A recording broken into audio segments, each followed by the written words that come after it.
Hi everyone, this is a technical analysis on gold. Let's start with some fundamental background first.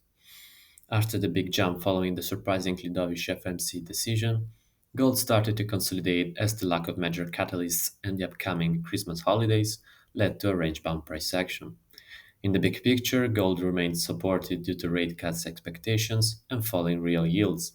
But on a more short term basis, the recent strong economic data could weigh on the yellow metal, as the market might trim the rate cuts expected for 2024 and raise real yields. Now, on the daily chart, we can see that gold recently jumped to test this broken trend line following the surprisingly dovish FOMC decision and continued to consolidate ever since. Technically, the break below the trend line opened the door for a drop into the 1930 level, where we can also find the 61.8% Fibonacci retracement level for Confluence, but the sellers will need a catalyst and some key breaks on lower timeframes to gain more conviction for such a big move. On the 4-hour chart, we can see that the price has been consolidating inside what looks now an ascending triangle. The price can break on either side of the pattern, but what follows is generally a sustained move in the direction of the breakout.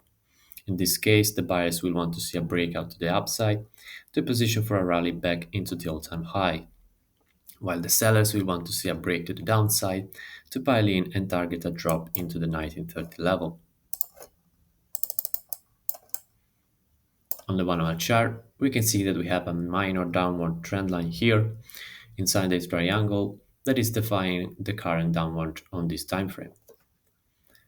The buyers might want to lean on the upward trend line here to position for a breakout of the triangle with a better risk reward setup. Alternatively, they can also pile in as soon as the price breaks above this downward trend line.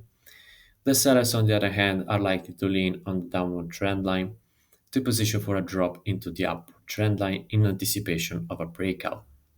Today, the market will focus on the US jobless claims figures as the labor market remains a key spot to watch. A fast deterioration in the data is likely to increase the rate cuts expected for next year, while strong figures should have the opposite effect.